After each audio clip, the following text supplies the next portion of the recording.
जिस हॉस्टल में मैं आज आया हूँ उसके मैं दे रहा हूँ लगभग 350 पौने 400 रुपये के आसपास। जिसमें कल रुका था उसमें 500 रुपये था। 8:45 बजे से भाई जो मिसाइलें यहाँ डिटेक्ट हो रही हैं ना, मेरा मतलब फ़ोन सुबह से अलर्ट पे अलर्ट मार रहा है। ज़्यादातर सड़कों पर हर तरफ चलती हुई लड़कियाँ दिखाई देंगी, क्योंकि लड़कियों को यहाँ कोई बंदिश नहीं है फ़ौज में जाने के लिए। लड़कों को तो थी ना, इसलिए लड़के सब छोड़ के भाग चुके हैं। ये डिलीवरी वाला भैया बोल्ट फूड, इनका मतलब यहाँ से बोल्ट फूड चलती है डिलीवरी ऐप। इंग्लिश यू तो भाई यूक्रेन में इस वक्त चल रहा है मार्शल लॉ। मार्शल लॉ क्या कहता है कि अगर आपकी उम्र 18 से 60 साल की है तो आप देश नहीं छोड़ सकते इनका। भाई जैसा मैंने पिछले कुछ वीडियोस में बताया था ना कि मोल्डोवा जो है वो यूरोप का सबसे गरीब कंट्री है, ठीक है। लेकिन जब से ये वॉर शुरू हुई है यूक्रेन की रशिया के साथ, तब से यूक्रेन बन चुका है। एक बार इनका ये वाला चौक देखो यार, कितना खूबसूरत लग रहा है और कितने लोग हैं यहाँ। This red Ukraine, yes.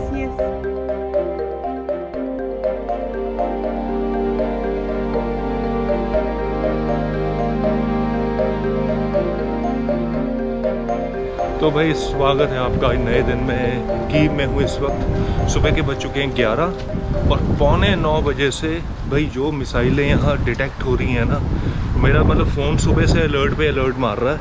तो एक्चुअली होता क्या है, जब एयर अलर्ट बजते हैं ना आपके फ़ोन में, मैंने ऐप इंस्टॉल कर रखी है यूक्रेन अलर्ट। तो वो कंपलसरी ऐप एक तरह की यहाँ अगर आपको रहना है।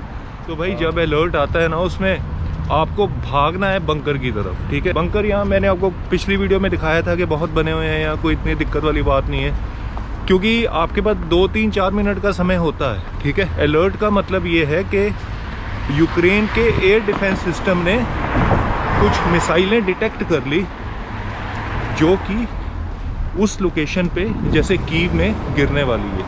अब जो डिटेक्ट हुई मिसाइलें हैं वो ज़रूरी नहीं कीव पे गिरेंगी। हो सकता है कि हो क्या सकता है, ज़्यादातर यही होता है कि जो यूक्रेन का एंटी एयर डिफेंस सिस्टम है वो उन मिसाइलों को हवा में ही ख़त्म कर देता है, ठीक है। लेकिन दिक्कत वाली बात तब होती है जब उधर से रशिया इकट्ठी 500 मिसाइलें फेंके। उसमें फिर उन केस, भाई मुझे लगा कि एक और साइरन बज गया। उस केस में क्या होता है कि 500 जब मिसाइलें फेंकी जाएंगी तो ऑब्वियसली 10% ऐसी मिसाइलें होंगी जो गिरेंगी। अब खैर मुझे तो कहीं भागने की ज़रूरत पड़ी नहीं, क्योंकि मेरा हॉस्टल ऑलरेडी बंकर में है। लेकिन आज सुबह मैं अपने उस हॉस्टल को छोड़ के जा रहा हूँ नए हॉस्टल में।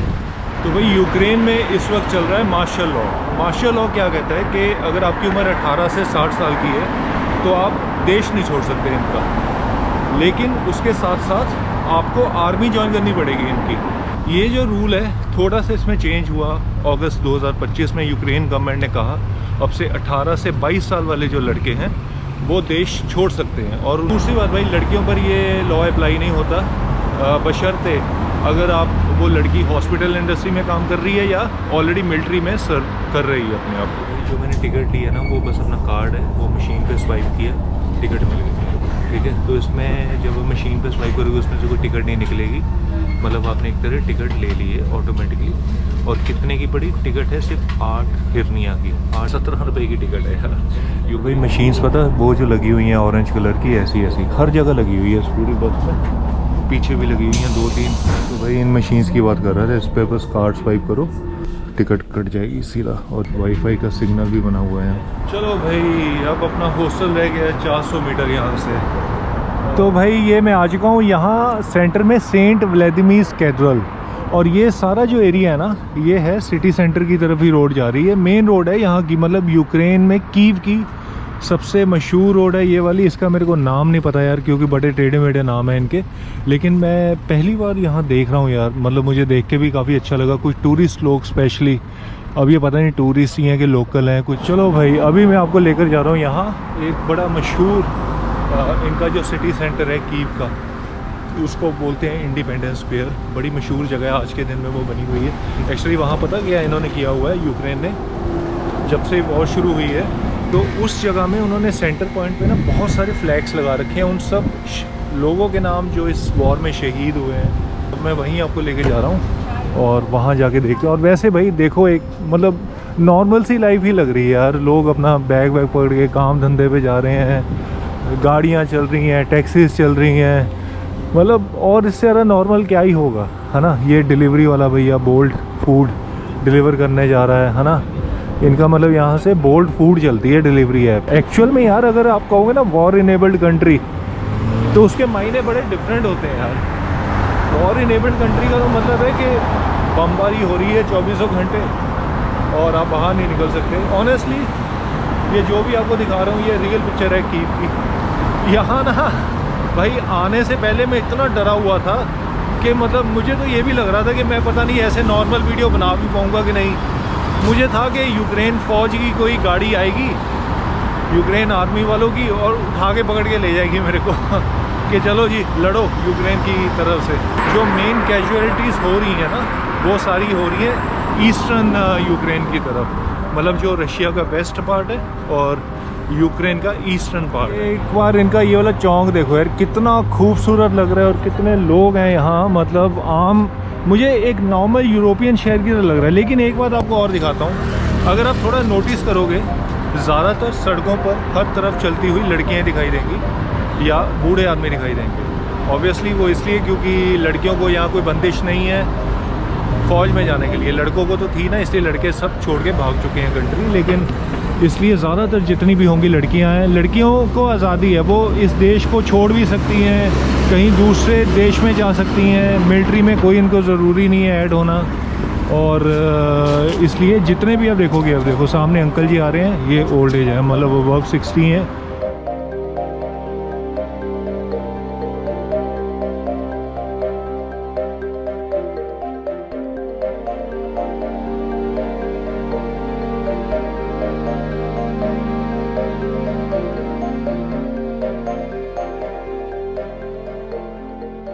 तो भाई यहाँ से बीच में से गलियों में से कहीं जा रहा हूँ मैं सिटी सेंटर की तरफ। और ये आपको दिखाना चाहते हो, साइड में ना लोगों ने गाड़ियाँ पार करके रखी हैं। तो ऑब्वियसली यहाँ आप गाड़ी पार कर सकते हो इस लाइन के अंदर अंदर, लेकिन हर गाड़ी पार करने के आपको देनी पड़ेगी पार्किंग फ़ीस। और जो यहाँ की पार्किंग फ़ीस है वो लिखी होती है इन बोर्ड्स के ऊपर। जैसे यहाँ की लिखी है 35 हिरनियाँ, 70-75 रुपये 1 घंटे के, जो कि बहुत सस्ती है मेरे ख्याल से। भाई पता है कि पूरा यूक्रेन ही सस्ता है। क्यों भाई, जैसा मैंने पिछले कुछ वीडियोस में बताया था ना कि मोल्डोवा जो है वो यूरोप का सबसे गरीब कंट्री है, ठीक है। लेकिन जब से ये वॉर शुरू हुई है यूक्रेन की रशिया के साथ, तब से यूक्रेन बन चुका है। इसीलिए काफ़ी चीज़ें सस्ती हैं यहाँ, ट्रांसपोर्ट सस्ता है। भाई यहाँ की जो मेट्रो की टिकट है वो आपको सिर्फ 8 हिरनियाँ की लगेगी, बस की टिकट भी 8 हिरनियाँ है। जिस हॉस्टल में मैं आज आया हूँ उसके मैं दे रहा हूँ लगभग 350-450 रुपये के आसपास। जिसमें कल रुका था उसमें 500 रुपया था। और ऐसा नहीं है कि मतलब सस्ता है तो बेकार है, भाई कंट्री लाजवाब है। आप देख सकते हो काफ़ी ऑर्गेनाइज है, बैठने के लिए, खेलने के लिए, चलने के लिए, अलग अलग से सब कुछ लेन्स बनी हुई हैं इस कंट्री में भी। और भाई अभी मैं जहाँ खड़ा हूँ ना, इसके एकदम बैक साइड पे इंडिपेंडेंस स्क्वायर है। जैसे उस दिन मैं यूक्रेन आया, इमिग्रेशन हुआ मेरा, तो इमिग्रेशन बॉर्डर कंट्रोल पे आपका जो फ़ोन लेने की प्रथा है कि आपको फ़ोन लेकर फ़ोन चेक करना, उसमें आपने किस किस से बात की हुई है, क्या चैटिंग की हुई है, क्या ईमेल्स हैं, क्या फ़ोटोएं खींची हुई हैं आपने, क्या वीडियोस हैं, मतलब ये चेक करने के लिए कि कहीं उनके देश के लिए ख़तरा तो नहीं है। तो ये बड़ा एक अजीब सा लगा मेरे को। कारण पता क्यों है? क्योंकि पहली बात तो ये मेरे को पता है कि ऑलरेडी सोवियत कंट्री में होता है, ठीक है। अगर आप रशिया जाते हो, मेरे को तो 4-5 साल पहले से पता है कि अगर आप रशिया जाते हो ना, रशियंस भी चेक करते हैं आपका फ़ोन वोन, ठीक है। तो कई लोग तो इसकी वजह से फंसते भी हैं, कई इंडियंस फंसे हैं। कारण ये हुआ किसी ने मतलब पोस्ट की कि भाई उसने फ़ोन में ना जाने से पहले वीडियो सर्च की थी कि रशिया से कि डोंकी कैसे मारें। तो भाई वो इमिग्रेशन ने वीडियोस पकड़ ली। अब जब पकड़ ली तो मामला उनका तभी ख़राब हो गया। भाई क्या होता है कि उनको लगता है कि आपकी जो फ़ोन की हिस्ट्री है उससे बहुत कुछ आपके बारे में पता लग सकता है कि आप कैसे इंसान हो, क्या सोचते हो, क्या करते हो। बात करते करते हम पहुंच चुके हैं यहाँ इनके इंडिपेंडेंस स्क्वायर में, और बड़ा ही कमाल का खूबसूरत लग रहा है। जब भी आप कीव की कोई भी फ़ोटो देखोगे ना, तो ये वाला इंडिपेंडेंस स्क्वायर का मॉन्यूमेंट बना हुआ देखोगे। पता क्या हुआ था, मैं आपको शायद अगर मैं गलत नहीं हूँ तो यहाँ ना एक बार मिसाइल अटैक हुआ था, इनके सिटी सेंटर को भी तबाह किया गया। ये देखो, शायद वो मुझे लगता है मिसाइल अटैक यहीं हुआ था और इसके बाद इन्होंने बंकर जैसा कोई बना दिया होगा। जो मेरा डाउट है, अभी मैं पक्का नहीं कह सकता, लेकिन देखो इन्होंने यहाँ ये भी बंकर जैसा कोई बना दिया है ना, मतलब सेफ गार्ड करने के लिए। और मैं गारंटी से कहता हूँ ये बाद में बनाओगे, क्योंकि जब ये यहाँ मिसाइल अटैक हुआ था ना, कुछ एक पिछले साल हुआ था शायद, बहुत भारी भरकम, रशिया ने सिटी सेंटर को चुन के यहाँ मिसाइलें मारी थी। तो भाई यहाँ तो कोई बचा ही नहीं था, ये तो सब कुछ घास वास एकदम इन्होंने ये जो लगा रखा है, एकदम अंडरग्राउंड बंकर बना दी है भाई। ये पक्का उसके बाद ही बनाया इन्होंने अपनी सेफ्टी के लिए। बढ़िया है वैसे, खूबसूरत तो लग ही रहा है देखने में। लेकिन ये है इनका इंडिपेंडेंस स्क्वायर मॉन्यूमेंट। ये पता किसकी है भाई? ये इंडिपेंडेंस स्क्वायर मॉन्यूमेंट है रशिया को जब आज़ादी मिली थी ना 1991 में। रशिया को आज़ादी मिली थी एक्चुअली जब सोवियत यूनियन टूटा था 1991 में, तब उसकी याद के लिए इन्होंने अपना ये इंडिपेंडेंस स्क्वायर बना रखा है बस। और वो देखो, वो बड़ी ख़ास चीज़ है वहाँ भी। खैर आपको अभी थोड़ी मैं लेकर जाऊँगा।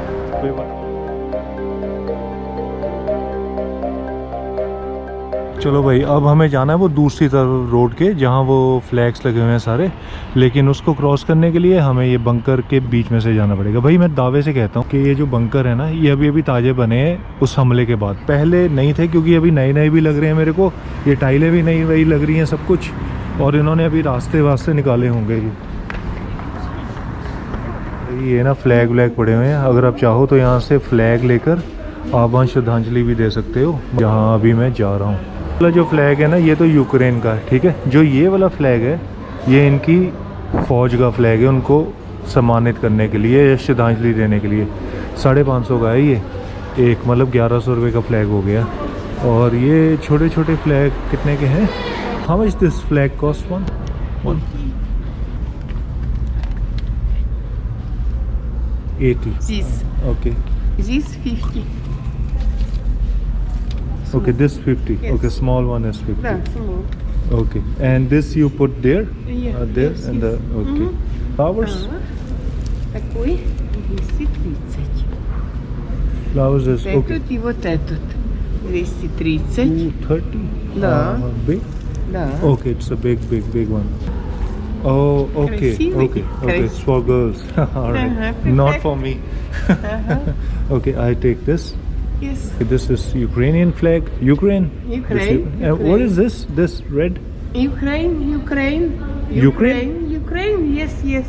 This Ukraine. Yes, Ukraine. Army? ऊपा. Military? Так. Military? Okay. देखो भाई, यहाँ पता कि एक्चुअली मैं सोचता था अकेले यूक्रेन, लेकिन हर कंट्री का अलग अलग फ्लैग बना हुआ है। ये देखो भाई, हर कंट्री का लोगों ने अपनी यादों में, मतलब जिन जिन के बंदे अपने खोए हैं, उन्होंने यहाँ लगा रखे हैं, साथ में अपनी फ़ोटोएं लगा रखी हैं। कुछ ने अच्छे अच्छे फ्रेम्स बना दिए, कुछ ने अच्छे फूल लगा दिए। ये मेरे ख्याल से अज़रबैजान का फ्लैग है, ये वाला, ये अज़रबैजान।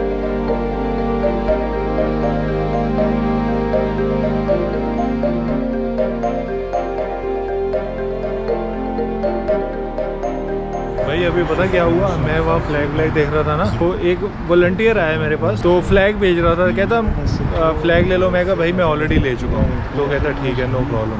तो फिर अपने बारे में बताना शुरू कर दिया। कहता मैं ना यहाँ वॉलंटियरिंग करता हूँ हॉस्पिटल सर्विसेज के लिए, कुछ पता नहीं, कुछ ऐसे ही। तो मैं कहा ठीक है भाई, सुन के अच्छा लगा ये वो। तो उसके बाद फिर कहता आप कहाँ से हो? मैंने कहा भाई मैं न्यू दिल्ली से। कहता इंडिया? मैं कहा हाँ इंडिया। तो कहता नो नो नो, यहाँ इंडिया का कोई नहीं, यहाँ कोई नहीं। तो मुझे पता लग गया कि थोड़ा सा शायद उसको अच्छा नहीं लगा होगा इंडिया का सुन के। बोतलें रखी हुई हैं यार यहाँ। मैं पहले सोच रहा था कुछ बेचने के लिए किसी ने रखा होगा सामान, ये कुछ और ही है। ये खाली बोतलें हैं क्या? अरे बोतल नहीं है भाई, ये दिए हैं यार। English you okay. अरे भाई ये तो पीछे पड़ गई है यार। एक्चुअली फ़ोटो खिंचाने के लिए ना बोल रही है मेरे को। Okay so this one from new Delhi. Wow. India. What's your name? Eric. Hi, how are you? Where are you from? From New Delhi, India. India. Yeah. Do you like Kyiv? Yeah, very much. This is my second day here in Kyiv, and yeah, very much I like it. It's beautiful, especially this area. पता नहीं भाई, ये मेरे पास आई कहती photo खिंचानी है, एक photo खींच दे दो आपकी। तो मैंने कहा भाई बता दो पैसे कितने हैं। कहते नहीं पहले फ़ोटो खिंचा लो, उसके बाद जो मर्जी है। अब वो जो मर्जी वाली बात नहीं होती, वो मेरे को पता है, लेकिन फोर्स ही इतना कर रही थी, मैंने कहा चलो खिंचा लेते हैं। Oh nice. Keep press. अच्छा भाई, इन्होंने ना न्यूज़पेपर पे फ़ोटो वो लगा के दे दी, जैसे न्यूज़पेपर में मेरी एक फ़ोटो आई है।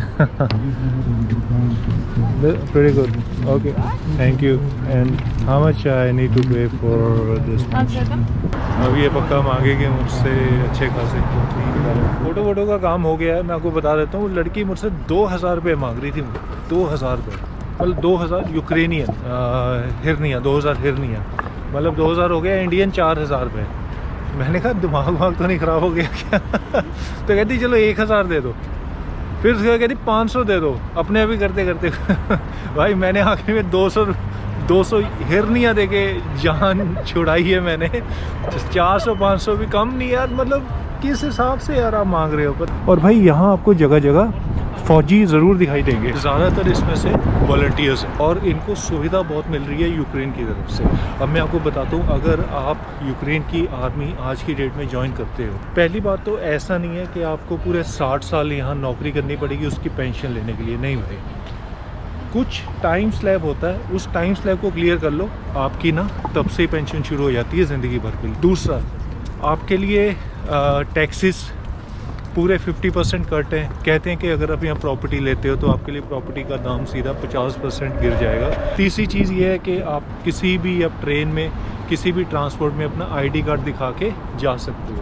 चौथी चीज़ ये है कि मेरे ख्याल से क्वार्टर्स भी हैं, छोटे छोटे घर हैं जो जिसमें आपको ज़िंदगी भर के लिए रहने की सुविधा मिलेगी। एक्चुअली ये होता है इनका वॉलंटियरिंग का कॉन्ट्रैक्ट बेस सिस्टम पे, जैसे किसी का 3 साल का कॉन्ट्रैक्ट है, किसी का 5 साल का कॉन्ट्रैक्ट है।